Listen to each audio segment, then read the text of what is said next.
3, 2, 1, and we're going. Just going exactly what you were saying. Episode 336 with Ken Moffitt. We're talking. Continue. As I taught this Exodus class 2-3 years ago at our church, and I was as I was preparing for it, I was just fascinated by it. Not just because when you take the biblical narrative, beginning with Exodus and going through the departing of the Red Sea, et cetera, but as somebody who has a bachelor's degree in history, one of the things that we were always taught from San Jose State University in California, by the way, go Spartans, Midwestern champions too, Rocky Mountain Division champions this year. Anyway, finally we won something. But as we were always taught from our history professors, that you want to know the backstory. It's not enough just to know that December 7th, 1941, the Japanese bombed Pearl Harbor. Hirohito didn't wake up one morning and say, no, let's just go bomb Pearl Harbor. Oh, okay, guys, go do it. Yeah. What led to that? Yeah. And so as I was preparing for this and digging, it to me, it was kind of like when we did the story on Firebase Kate. Mm-hmm. There is so much more to it than the 5-day siege. The backstory is phenomenal. And when I got into this and began researching everything, I was just blown away how interesting, I mean, truly, truly interesting this is. And, I don't take anything away from Cecil B. DeMille and his movie with Charlton Heston, The Ten Commandments. And they did an okay thing, but they got a lot of the major players wrong, the pharaohs and so on and so forth. But that was based on the evidence that they had when he made the movie back in 56, I guess it was. Mm-hmm. Egyptology and archaeology today is so light years beyond where Cecil B. DeMille was, that we've actually been able to narrow down who these unnamed pharaohs are from the book of Exodus. And it's just, and when we get into that part, and we probably won't get into it today, a little tease there. It's interesting to see the relationship between Moses and the Pharaoh, and who the woman is, the Pharaoh's daughter that drew him out of the Nile River and all that. And there's a lot of intrigue here. There's a reason why the story has made it for 2,000 years, right? That's right. There's a good reason when you hear a story from a friend of a friend of a friend about some crazy night at the bar, it's because it's a good story, right? If this one's trickled through the generations like water down rocks, there's a reason it's good. So let's get into it. All right. This is for everybody listening. Sorry, for everybody listening. This is going to be less of a this is going to be less of a me running my stupid mouth, and I'm going to be more of the student, and this is going to be KenCast. Oh, no. But I encourage you to ask the questions, because when you ask the question, it draws out other aspects of, my copious notes here and so on. Oh, yeah, that reminds me of this, and I want to get into that part. But I think, as I indicated, the best way to start something like this is, first of all, how did the Hebrews get to Egypt? What made them go to Egypt? And if we're going to start that, then you have to go back to Genesis chapter 12, verse 10, where Abraham, who was the father of the Hebrew nation, first went down to Egypt because there was a famine in the land, and he dwelt there for a little while. And he got himself into a bit of a pickle by telling the Pharaoh that his wife was actually his sister, because he was afraid that she was a beautiful woman. He wasn't afraid of that, but that Pharaoh would want her if he knew the relationship was husband-wife. I get killed, he takes you. So I'll tell you what, Sarai, you tell Pharaoh that you're my sister. Well, it's a half truth, because she was his half sister. But in the ancient world, they actually often married into the clan, familial ties and so on. So Pharaoh finds out, he kicks Abraham out, and they trickle back up into the land of Canaan. A couple chapters later, in chapter 15, verse 13 of Genesis, this is where God tells Abraham the promise that I will give to you, your descendants, all of these lands, and that they're going to be enslaved, that they're going to be suffering and oppression and so on, but that I will eventually free them and they will be my people. And so that's the first glimpse that we see of the Hebrew people down in Egypt. Now, throughout the course of this, I'll be using the term Hebrew instead of Jew. And the reason is that they're almost synonymous, but the term Hebrew has two etymologies. One is from the ancient Egyptians, who called them sort of a, I don't necessarily think it was a pejorative, Habaru or Aparu. And when you say that, it becomes Abaru becomes Hebrew, the term Hebrew. The other word that most Jewish people like to say is that the word Hebrew comes from the old language, meaning beyond the river. Now, the Hebrew people originally, came from beyond the Euphrates River down into what is now southern Iraq. They were Semitic people, and this is where they like to say Hebrew came from. It means beyond the river. And if you look in Joshua, the book of Joshua, he says, choose this day the God whom you shall serve, either the gods of your fathers beyond the river or our God, Yahweh. So this is where those two terms come from. But the term Jew, once again, it's not a pejorative term unless you use it in a negative concept, comes from in 722, 721 BC. The nation of Israel, they had been established in Canaan.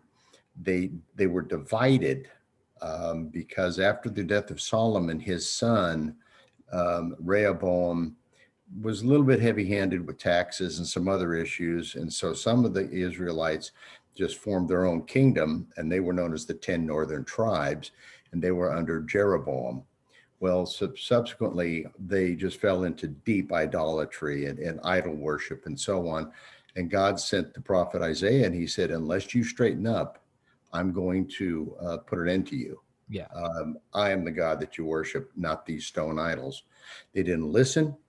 So in 722, 721 BC, God sent the Assyrian Empire under the leadership of Shalmaneser V and then Sargon II, the kings, to do the mop up, and the 10 northern tribes were no more. The only two tribes left out of the 12 tribes were Judah and Benjamin. Benjamin was such a small little tribe that it was just essentially absorbed into Judah. Over the course of time, Judah became Jews. So that's where the term comes from. And it's not a negative term, it's just short for Judah. Mm-hmm. Okay. And so that's how the Hebrews, the difference between a Hebrew and a Jew is essentially the Old Testament as opposed to the New Testament. But Mm-hmm. Hebrew and Jew, it's pretty much all the same. Mm-hmm. So where do we go from there? Where we go from here is it's interesting. Okay, fine. How did they wind up in Egypt? Yeah. And that's the genesis, if you will, of the story. Mm-hmm. Joseph, who was the favorite son of Jacob, who was Yeah. the patriarch of the Israel nation. Mm-hmm. Well, it comes from Abraham, Isaac, and then down to Jacob, the third generation. And Jacob's name was changed to Israel. And that's where that name comes from. It means God wrestles with, or one who wrestles with God, who struggles with God, because Jacob had all sorts of issues that he had to deal with, and God was constantly trying to straighten him out. But God was faithful to his promise that through Abraham, all seeds would be blessed, all nations would be blessed, and that Jacob would become the patriarch of the Jewish people, the Hebrew people, the Jewish people. So he's got these 12 sons, and 10 of the sons, they're okay, but they're boys. Boys will be boys. And Joseph is his favorite because he was born to his favorite wife, Rachel.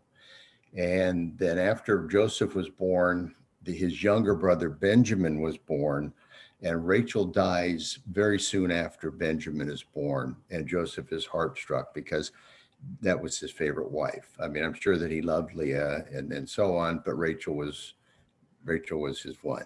Mm-hmm. And so Joseph was his favorite son. He doted on Joseph, and I'm sure you're familiar with the story about Joseph and the coat of many colors.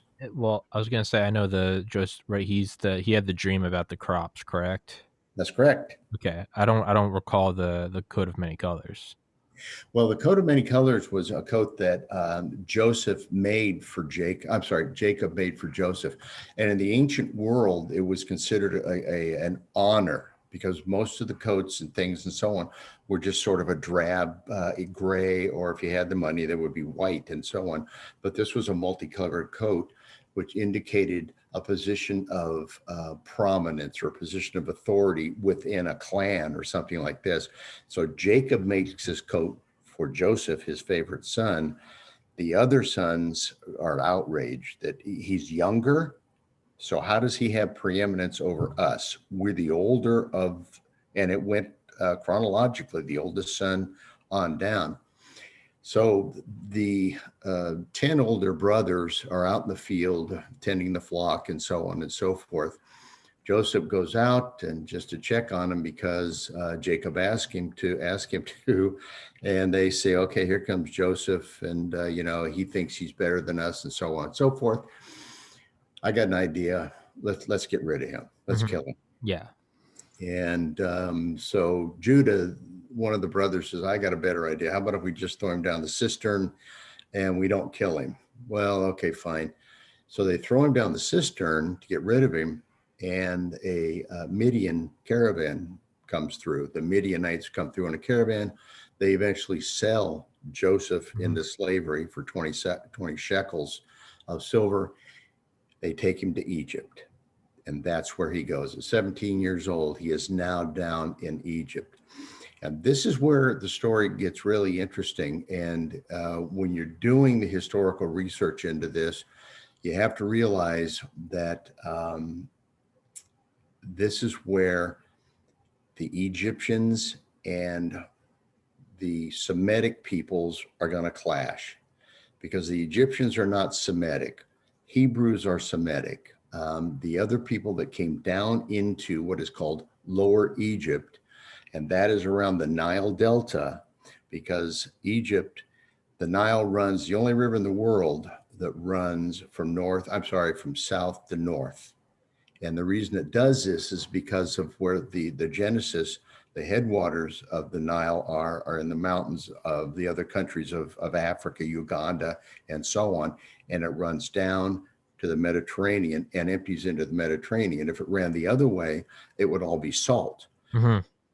But as it floods during the springtime, the areas around the Nile are some of the most fertile in the world. As a matter of fact, in the ancient world, up until the time of the Romans, when they occupied Egypt, Egypt was known as the world's breadbasket because they grew so much grain that they could actually export it. Yeah. Yeah.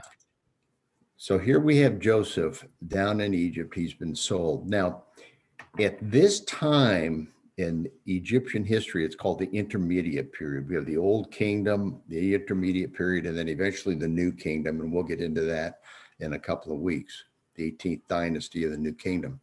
This intermediate period, Egypt was going through a state of flux.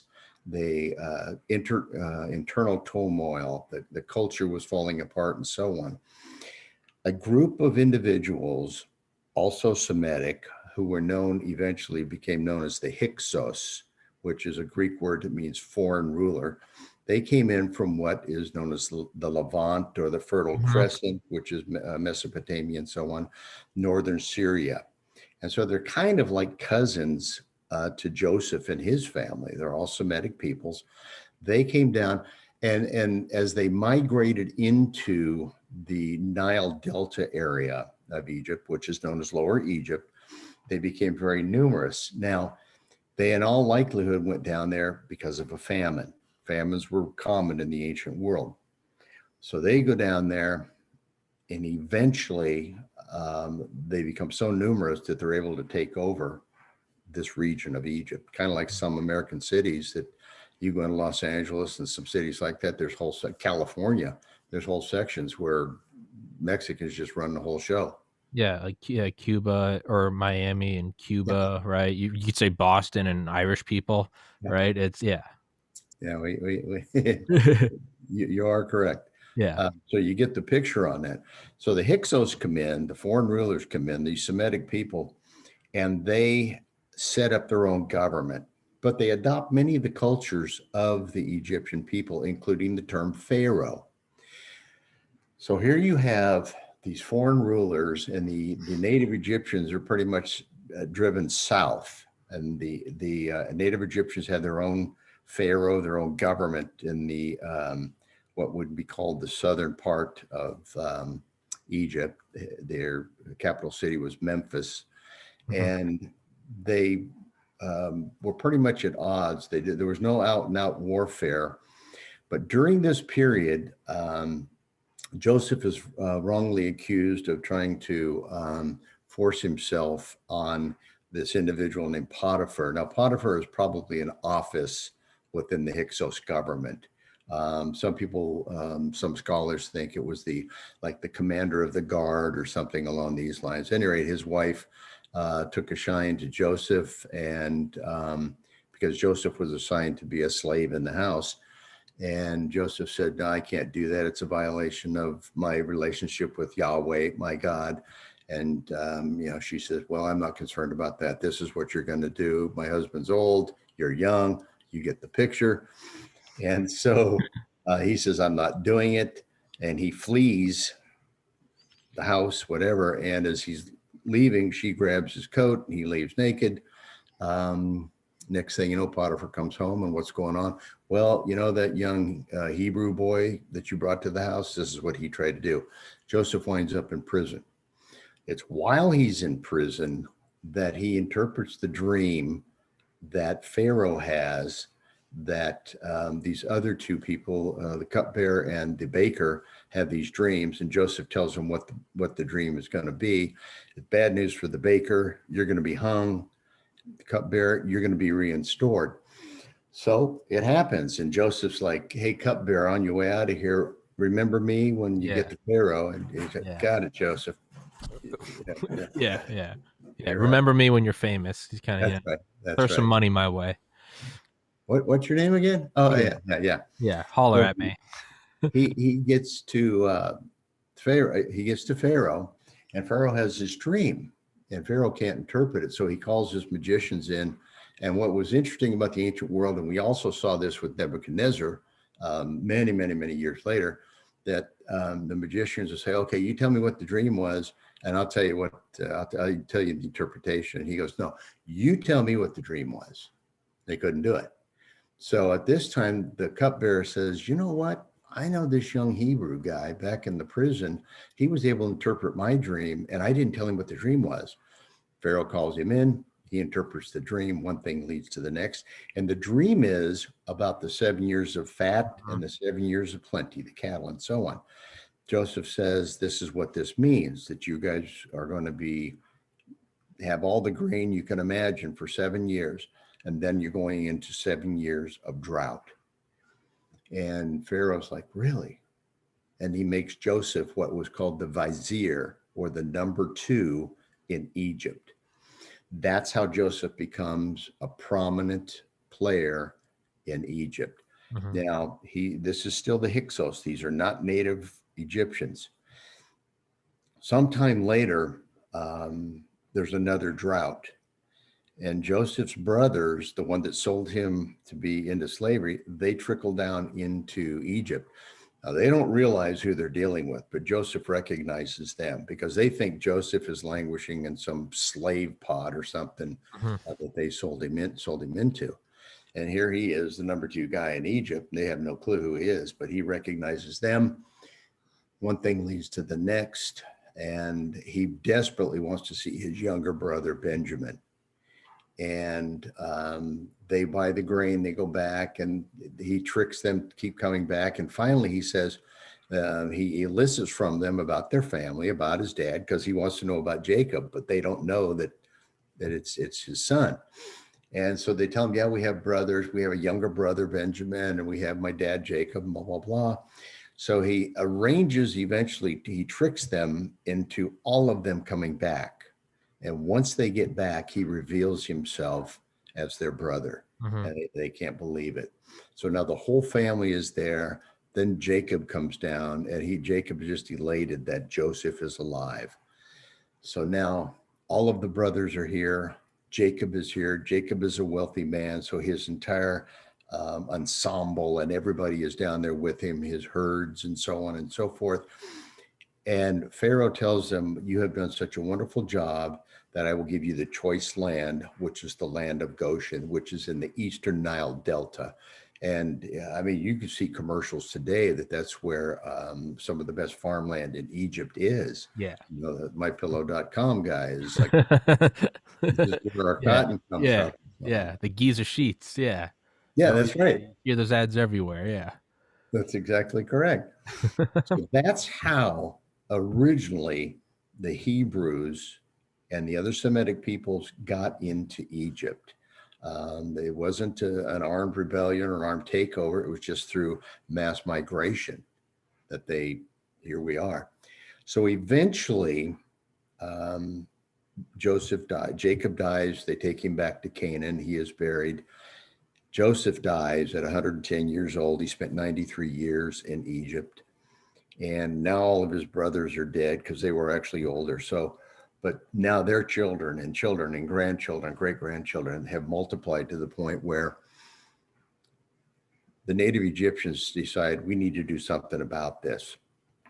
And it's at that point in the story that we see in Exodus chapter 1, verse 8, that there arose a new king who knew not Joseph. Now, by that term, it wasn't like they'd never been introduced. It was the simple meaning that he was the king of the southern or the northern part of Egypt. And he didn't know anything about Jacob's ruling, workings and so on, setting up all these granaries and so on and so forth. But they hated the Hyksos. They hated the Semitic people to the point of just blind hatred. Mm-hmm. Now, can we fast forward to 2021 and think of blind hatred, hating people to the point where we'll persecute them regard just for their thoughts? Did we not just have a presidential election with this kind of but I hate to bring politics into it. So many similarities. Yeah. It keeps repeating itself. Yeah. Yeah. No, absolutely. No, it's important to look, or I mean, could even look at, you could say in the Middle East, you know, you'd be like, oh, it's the future. We're so progressed. And it's like, but we still see like Israel and Pakistan. And it's like, dude, they're just as much at each other's throats as they were 5,000 years ago. And I have a feeling they always will be. And they probably always will be. It kind of just seems like that's the way it goes. Yeah. Right. That's the way it goes. But yeah.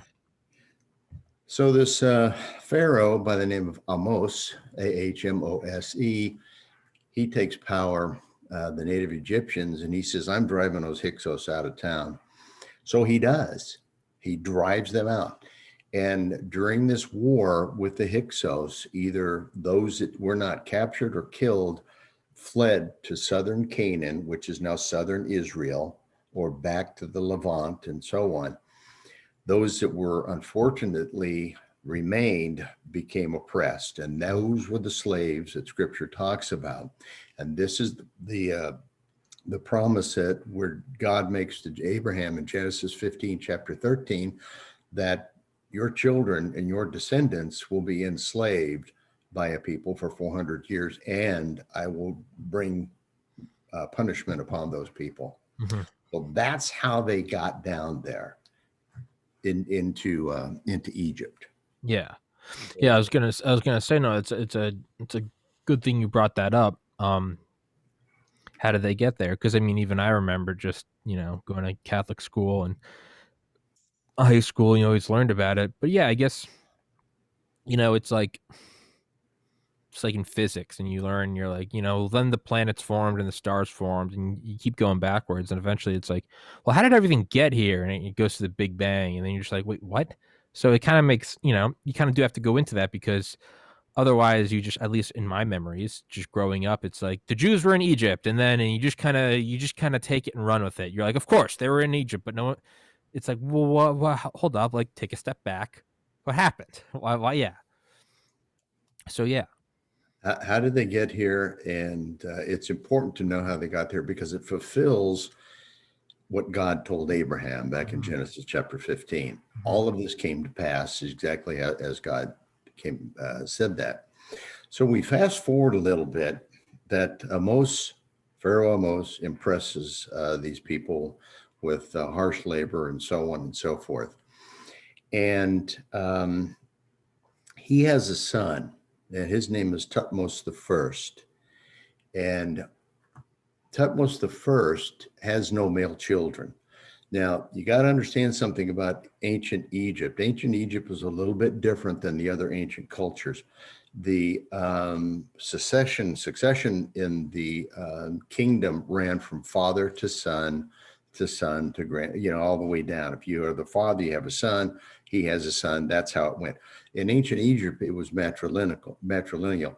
It went from mother through the son. Now, if the royal mother has a son, then he's eligible. But if they don't have a son, then where do we get the next boy to be? Well, so Tutmos the First has no male children. They have a daughter, and that daughter's name is Hatshepsut, Hatshepsut, like a hat, a shepherd, and soot on your fingers from the fireplace. Okay. Hatshepsut. Hatshepsut. So he has no male son. So what am I going to do about this? Because we certainly can't have a female pharaoh. So he's got, hey, you know what? I got a whole harem out there. I'm going to go check one of those chicks out. So he goes out there and they have a son. And this son, his name is Tutmos II. So he's now the half brother of Hatshepsut.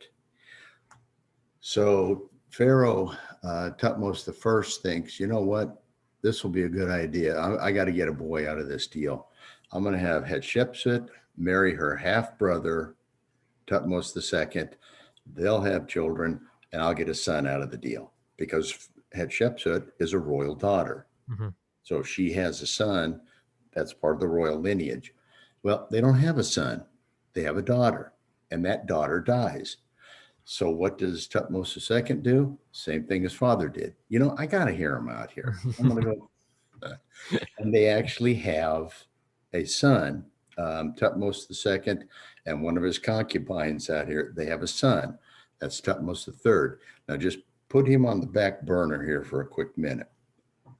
In the meantime, what happens is Hatshepsut discovers this basket floating in the Nile, and she sends some of her handmaidens, if you will, out to get the basket, and they open it up. Voila, there's a baby in it.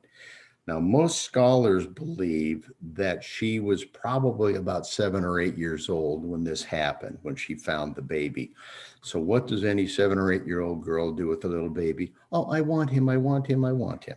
So she takes the baby, turns out to be Moses, and she names him Moses, which is an Egyptian name, meaning to be drawn out. I've taken you out of the water. You're drawn out, Moses. And it just so happens that Moses' mother had sent his sister, Miriam, to keep an eye on the basket to make sure no alligators got it, or crocodiles, actually. I don't know what she's going to do if a crocodile did, but at any rate, and she goes up to the young girl, Hatshepsut, and says, oh, I know somebody that can nurse him. Okay, you take him and you have him nursed. And then when he's at the proper age, you bring him back. Well, in the ancient world, and I'm told in some parts of the Arab cultures, this still happens, that male babies are nursed longer than female babies. So he was probably nursed up until about the time that he was 4 years old. So he's living with all of his Hebrew kinsmen up until about the time that he's 4 years old, at which time his mother takes him back, gives him to Hatshepsut, who was probably now 13 or 14 years old. And in the ancient world, you're at marrying age at that, because childbearing and the infant mortality and so on and so forth, they didn't live real long. Neither did adults live real long. So they tended to marry very young. So here you have this 13 or 14-year-old girl who is the royal daughter of Tutmosis I. She's married to Tutmosis II. He is sickly. He dies, but he's got this son over here, Tutmosis III, by one of his concubines. So now it gets interesting because you've got Moses, who is the son of the royal daughter, making him what? Next in line for Mhm. Pharaoh. Mhm. But you've got Tutmosis III over here. It's like, wait a minute, my dad, on and on and on. This guy is not. So what does Hatshepsut do? She ships him off to the military because kind of like out of sight, out of mind. My son over here, Moses, I'm grooming him to become Pharaoh. So the Bible tells us in Acts that Moses was trained in all the ways of the Egyptian, the sciences, the language, the writing. He was learning to become a diplomat. He was learning all of the rituals, the spiritual rituals of ancient Egypt. Very knowledgeable. And the scripture even describes him as learning all these things. And we're going to see that come into play later when the children of Israel get into the wilderness, his leadership ability and so on and so forth. So while this is unfolding, and Moses is being trained to become Pharaoh, Tutmosis III is off with the military, learning military skills. He's like off at West Point, and Moses is off at MIT or something. Yeah. Yeah. These things. So there's a little bit of conflict in here because the fact that Hatshepsut was a female didn't really set well with a lot of the court officials of the Egyptians. So they were like, we're not sure about this, but she was a very strong personality, obviously strong enough that she could command her handmaidens at 7 or 8 years old. I want that child. Mm-hmm. And then you take him, nurse him, bring him back to me. So, and obviously Tutmosis I, her father, was like, yeah, that's what she wants. That's what she wants. Okay, Yeah. fine. Go for it. Yeah. So here we are at this juncture, and the palace intrigue is going to get pretty interesting at this point between Tutmosis III, Moses, and Hatshepsut. So how many of these things then, if it comes down to just him growing up and saying, I look at my dad, and if you said earlier, like, my dad, hold on, wait a minute, and one gets shipped off to the military and one gets groomed, how does it eventually all come out? Like, where do where do the what word am I looking for? Contradictions. Where do they all start to run together? Well, and this is where it gets really interesting, and the palace intrigue starts to play. Remember that Hatshepsut is now the step aunt of Tutmosis III Mm-hmm. because it's her half brother that is the father of Tutmosis III. Mm-hmm. So Moses now is the cousin of Tutmosis III. And so here you have cousins battling for, jockeying for position Mm-hmm. within the royal hierarchy. And obviously, Hatshepsut is going to favor Moses as her adopted son. Mm-hmm. And there was really, from all of the research and everything, there's no love lost between Hatshepsut and Tutmosis III. And that's another reason that she shipped him off, just Mm-hmm. get him out of here. Mm-hmm. But as that happened, he found favor. He was very popular with the military. And unfortunately, in most cultures, those in the higher end of the military, they have a lot of sway. Mm-hmm. And at that point, Hatshepsut was not an aggressive military commander. She would rather trade with individuals as opposed to go in there and start raiding people and stuff like this. Mm-hmm. Hatshepsut actually was a pretty competent pharaoh, and Egypt did very well by her because they were not at war. They had, their boundaries, et cetera, et cetera. But then this is where the sad part of it is she dies. Mm-hmm. Now, Egyptologists are conflicted whether or not she was murdered or just died of natural causes. I've seen television specials where they said that she had a tooth infection. It became, the bacteria, et cetera, et Mm-hmm. cetera. And it's fascinating to see how they can tell all this stuff 2,000 years later with medical Yeah. technology Yeah. and all that. Yeah. How they can like recreate like recreated King Tut, like what he would have looked like, right? Because he had like a club foot, he had a cleft lip, I think, and yeah, it's kind of weird how they can kind of like, they can almost Jurassic Park, right? They can Yeah, almost yeah. reconstruct it, right? It's It really, really is. Which is great for those of us that study this yeah, yeah, because it's really, really fascinating to see. Like you mentioned, King Tut. I've seen some reports that think that he may have died from malaria. yeah, yeah, and yeah, the well, because like you said earlier, the clans inbreeding. That's what they said. A lot of these pharaohs had like illnesses related to inbreeding, right?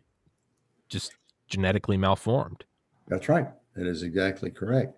Can we rewind for a second? Sure. So, what you picked up earlier, or what you noted earlier, and we spoke of the importance of it, of, not just the Jews leaving Egypt, but, how the hell they get there.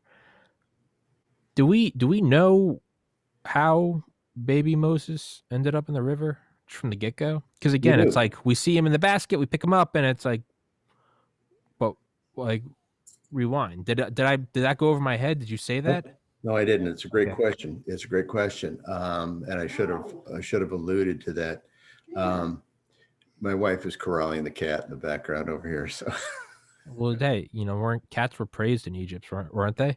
they Didn't were, they worship cats? they did because they ate the mice and rats from the Yeah, grain and so on. Very yeah, good. yeah.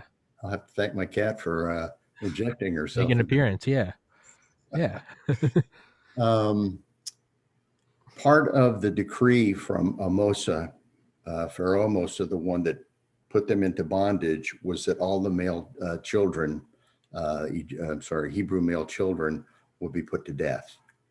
And so, as they're going about and so on, Moses' mother, and once again, this is divine intervention because this is all part of God's grand design, puts him in a basket, ships him off in the Nile. So that's how he was saved from death. And Hatshepsut rescues him, and so on and so forth. okay.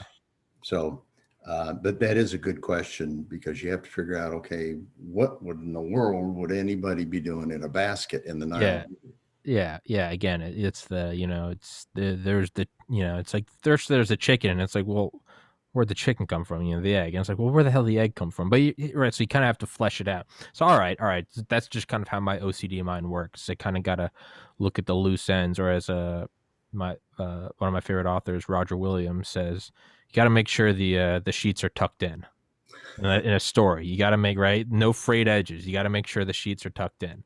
And to So, me, that's what makes a good story. Or when learning history, you got to know all about it. I mean, this is kind of an odd analogy to draw, but I mean, it's like I had on, I think episode 190, I had on Norman Ohler, who wrote the book Blitzed, and it's all about the drugs the Nazis used, specifically the High Command. And learning about that book or reading that book made it tied more loose ends for World War II for me than I think the next 10 books combined, because it's once you realize the psychopharmacology and the psychology of Hitler doing meth, grandiosity, delusions, everything must be great, and then Goering, head of the Luftwaffe, being high on morphine, and how everything had just this romantic, idyllic, poetic tint to it. And for example, Dunkirk, uh, obviously, as we know, the Nazis they're about to just slaughter them. And I think, as the British High Command said, unless there is a miracle at Dunkirk, like, we are finished. And then Goering goes to Hitler and says, call off the tanks, call off the ground units. Like, we're going to have a glorious air battle. This is going to be a victory for the Luftwaffe. Hitler, high on stimulants and amphetamines, looks at Goering and goes, that's a great idea. It'll be great propaganda. So there's stories from like the tank commanders, and they're like at the city limits, and they're like looking in, and they're radioing back. They're like, let us finish it. Let us go in the job. And they're like, no, no, no, no, no. Like, hold off. Like, the Luftwaffe is coming. And as we know, there was a miracle at Dunkirk. But all that to be said, that was just from one book learning about the drug use of the Nazi high command. And one book like that can tuck in the edges of the story, you go, oh, because otherwise you're like, why the hell did it hit? Why did he invade the Soviet Union in the winter? And it was all, oh, he's on meth and he thinks he's invincible, and all of his high command are all high on their respective drugs. Some Right. are these very romantic, we're going into battle. The others are, they're grinding their teeth because they're on stimulants. But again, maybe not too odd of an analogy because we're talking about Hitler and the Jews, but like it's something like that ties it all together. And for me, that all of a sudden it all just makes so much more sense. Because as you said, it didn't just, Hirohito didn't just wake up one day and say, screw America, right? It's like Hitler didn't just say, take over the Soviet Union. And it's like there's this long narcotic buildup, and all of a sudden you go, oh, okay, I get it. So that's kind of where my mind comes in when it's like, okay, wait, why was he in the river in the first place? It's No, like, yeah, it's important because, as you said, to use your phrase, tying the loose ends. If you don't know the backstory, the story that's presented to you makes absolutely no sense. It's kind of like when you go into a trial. I mean, you just don't say, okay, fine, here's the defendant. Is he guilty or innocent? What's he here for? what How did he did he do? get here? Yeah, So on. he punched him. Well, like what led up to this respected doctor punching someone, Yeah. right? And then you hear it and you go, oh, okay, I would probably do that too, but So yeah. to back to your question, okay, so Hatshepsut rescues him, she dies, and now you have this power play of sorts between Moses and Tutmos III, his cousin. And at this juncture, scripture tells us that Moses went to visit his brethren. He kind of had this inkling, does God have a plan for me to maybe rescue these people? And it's while he's visiting his cousin, I'm sorry, he's visiting his brethren, that he sees the Egyptian mistreating one of his fellow Hebrews. Now, he's an Egyptian, but he is a Hebrew by birth. And it was at this point that Moses kills the Egyptian. And he's thinking, okay, I've been trained, groomed to become Pharaoh. I've just killed this guy. The penalty for a Hebrew striking an Egyptian is death. How's this going to play out? So he attempts to hide the body. It is uncovered, and we get into Exodus, and the scripture tells us that Tutmos III, his cousin, finds out who is now Pharaoh. He's wangled his way in all likelihood, because he had not only the support of the military, but he probably had the support of the high court officials. Mm-hmm. And it's kind of like, Moses, you're adopted. This guy may be not quite legitimate, but he's closer to being legitimate than you are. Mm-hmm. And so they, in all likelihood, probably just instilled him into the Pharaoh position of Pharaoh. So here you have Moses and his cousin, and Tutmos III is probably thinking, now's my opportunity to get rid of this guy, because he may have an outside legitimate claim, because his mother was in fact of the royal blood, and she was Pharaoh. She was actually a co-regent with her half-brother, Tutmos II, but he died. She took over the reins. And then Tutmos III, after he was born, he was just a little kid, and she was technically a co-regent, but she shipped him off. So the path was clear for Moses. She dies. Tutmos III is now sitting on the throne, and he's thinking, now's my opportunity to get rid of this guy once and for all. I have a clear path to the throne. Moses got nothing. Man, And Moses kills the Egyptian. these power plays, Mhm. they're just timeless though, Yeah, isn't it? right? Really, killing the Egyptian, right? That's killing the cop. Oh man, you just killed a cop, right? It's not even, oh man, there's no, homicide's one thing. Man, you kill a cop, like, cop killer, like you're going to prison. They're gonna have you killed in like Gen Pop, like, right? And then it's also, well, my buddy's Pharaoh, my best friend's dad, or my uncle's a senator, and it's like, oh well, hold on, your uncle's a senator, maybe maybe something can be worked out, or it's like, yeah, I know he's the cop, but my father-in-law is the police chief, maybe it was Well, an accident, and it's can you imagine had this not been part of the divine plan from the beginning when God told Abraham that your Sure. descendants and so on, that Moses could have said, wait a minute, I'm a prince of Egypt. I'm technically next in line for Pharaoh. This guy was abusing, mistreating, etc. Do we not stand for justice? And Egypt actually had a pretty sophisticated system of justice. Now, Really? granted, he's a Hebrew slave, but I'm next in line for Pharaoh. Yeah. Could he go back and plead his case to the court? We don't know. I don't know, but then you get into the whole power plays, what's the first thing you do? What does any good bloodthirsty communist do when they get into power, right? You purge your enemies, take out the next nearest threat, So who knows? Maybe you go and make your appeal and they're like, hey man, this is next in line. Take out next in line, take out anyone opposing you. So the Moses reaction was the same as any reaction of any human being, fight or flight. Am I going to win this battle against this guy? He's a champion of the military. That's not likely. I'll see you. Yeah. At this Deuces. point, Moses heads to Midian. Yeah. And this is where, he spends the next 40 years tending sheep at his father-in-law's sheep ranch, if you will. And he marries a Midianite woman, Zipporah. And pretty soon he will go to Mount Sinai, or Mount Horeb. There's 4 or 5 different names for it. And he encounters God. Again, the timeless tale, right? Changing your name, going across a couple states, marrying a girl, marrying into the family, right? Well, Run the music store or whatever. yeah, and it is a very prominent family too. Yeah. Yeah. So Jethro was his father-in-law's name, but he was I believe he was described as a sheik of Midian. So he was pretty well off too, obviously because he had this huge flock that Moses was tending. So he didn't do too badly from that standpoint, but still having to leave his brethren and so on. And it's also, and this probably kind of seems a little out of left field, but again, it's kind of how my mind works. There's got to be something intimidating about, do I take on this power structure?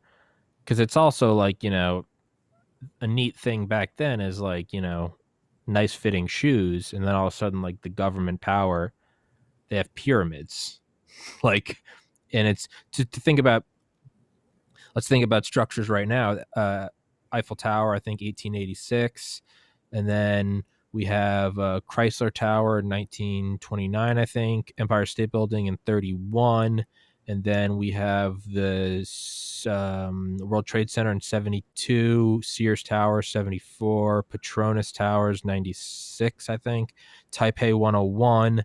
After that, went to the Burj Khalifa.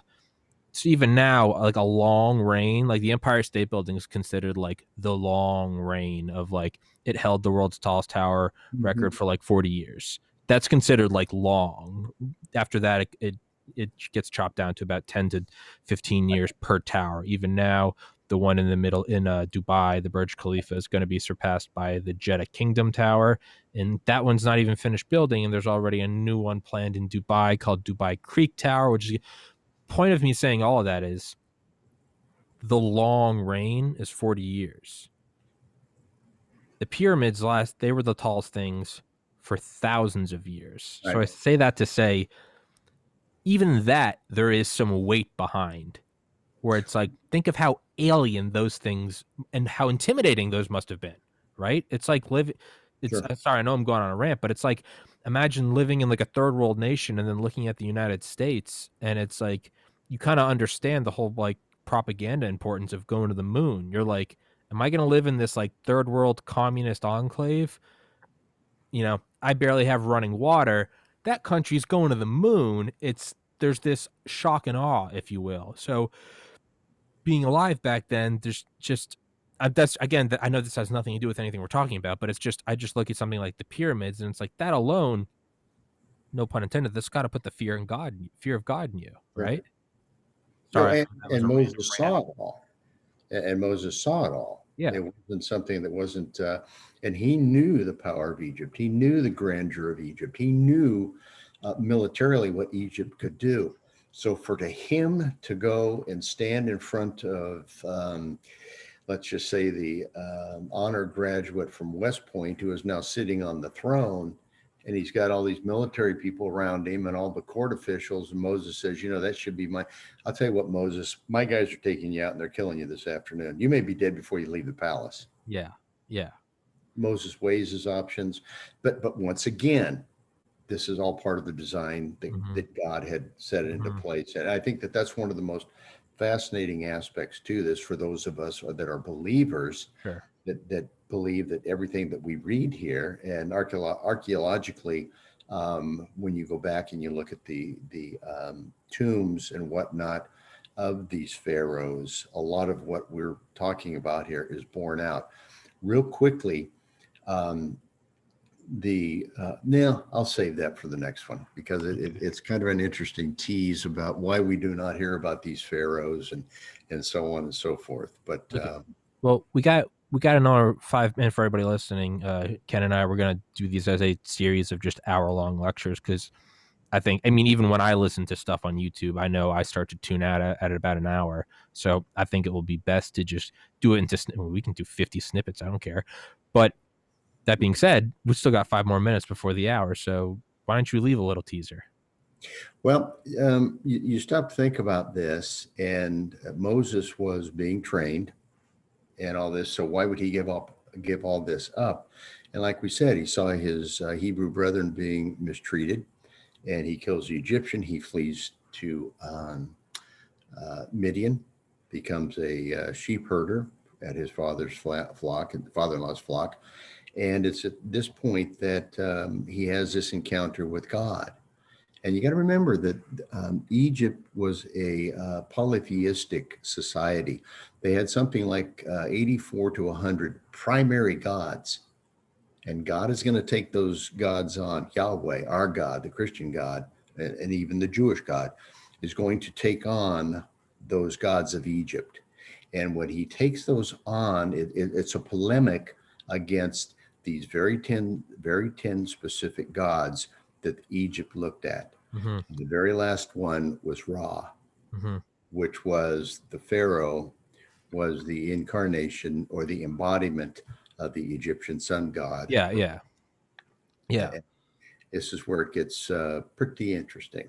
Yeah. Well, I was going to say, I remember from the Disney movie, The Prince of Egypt. I don't know if you ever watched that, but I had to watch it in like middle school and high school, actually.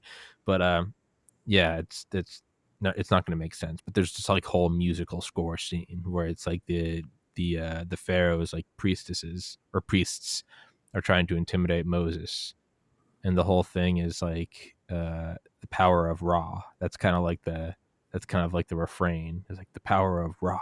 And it's supposed to intimidate him, and then Moses isn't intimidated. It's actually a pretty cool scene for a Disney movie. It's actually pretty badass. Never seen it. Seen it. It's actually a pretty solid. I don't think I've watched it probably in 10 plus years, but it's actually a classic. I think you would enjoy it. The Prince of Egypt. Is it a cartoon type animated thing, or? Yeah. I mean, I remember watching it in like 5th grade, but it's pretty solid for an animated Disney movie. It still holds up. I'm 30. I'd watch it. I think you'd enjoy it. I think you'd actually enjoy it, considering, your passion in this subject. Well, my wife hates it when we watch something like that because I pick them apart. But yeah, sure. But this is a classic. I remember watching this in like, I think late 90s. This is a classic, Ken. And it's called what? The Prince of Egypt. I'll have to make a. Yeah, I really like. They showed it to us in Catholic middle school and high school. So I guess it passed the tests of the priests. So I think you'd like it. I think it's good. I'll see. We don't have cable TV. I got rid of all that nonsense, and I'll see if on our the way we have our however the world. I'm sure you can find it somewhere. It's an old movie. I don't think anyone's tracking down the privacy or the copyright uses of it. I think they've milked all the cash out of it. I think it's dead in the water now. It's solid though. I think you'd like it. It's Disney, so it's never. I was about to say, actually, yeah, you're right. It's Disney. That they're still enforcing copyright laws with SWAT teams for like shit like Steamboat Willie, which was created in like the late 20s.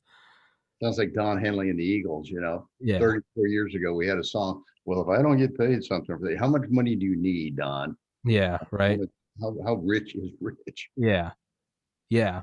But then again, I don't know. If I was on the receiving side of those royalties, I might be the same way. I might be like, give me that cash. Well, there's also a little bit of ego involved in some of that stuff. Sure, sure. Then he read back to Moses thing, Oh but yeah. he the stage is being set for this grand polemic of between God, Yahweh, and the various gods of Egypt. And it's really interesting when you see, because when you read through scripture, you don't realize, because scripture doesn't point it out, and that's not the point of the story in Exodus. It's that each one of these gods or each one of these plagues is directed at a specific god, Mm-hmm. and God is unraveling the Egyptian culture. And I'll leave your viewers with the term. It's Ma'at, M-A M-A apostrophe A-T, Ma'at, and that is Pharaoh's job to keep the universe spinning, if you will. And if he Okay. doesn't do that, then Ra is upset. So that's his thing, to keep everything going. And God is getting ready to unravel all of this. Okay. So the CEO has to keep the company running, and if he That's, doesn't, the CEO of Disney has to keep it running. If he doesn't, Walt's gonna wake up from the grave and be like, "Yo, what's going on? that's right. Why isn't the company chugging along?" That's right. Okay. I'd never heard that term. So okay. That's a good teaser. It worked on me. Well, Great. Ken, thank you, sir. Right now, as I said, it's snowing. I still have an episode from yesterday that is still uploading. It's been uploading for like 10. The internet is going to a crawl. I think there must have been like a wire like slash somewhere. And I did 2 episodes this morning. So this is number 3 of today. That being said, so this is on Sunday. It should be uploaded by tomorrow. But it's number 4 in a queue right now of episodes that are just going up at like just a drop a minute, just so slow. So if you don't see it up immediately, that's why. Is there's a queue of several videos that are being uploaded. So this is episode 336. I think right now 333 is still uploading. So just FYI, if you don't see it, that's why. All But right. it'll be up sometime tomorrow. All right, Ken. Till next time. Thank you, brother. You're welcome. I'll see you, Ken. Take care.